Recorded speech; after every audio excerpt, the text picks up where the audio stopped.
Welcome to the channel. Today we are going to show you a simple way to adjust the speed of your mouse pointer in Windows 11. This is very useful if your cursor feels too fast or too slow while navigating your computer. First, right-click on the Start icon located at the bottom.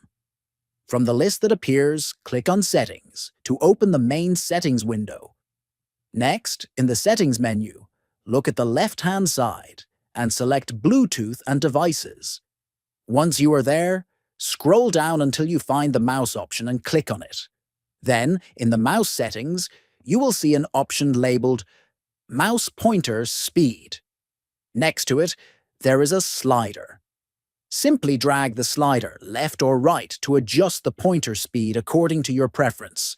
You can test it by moving your mouse and adjusting until it feels comfortable.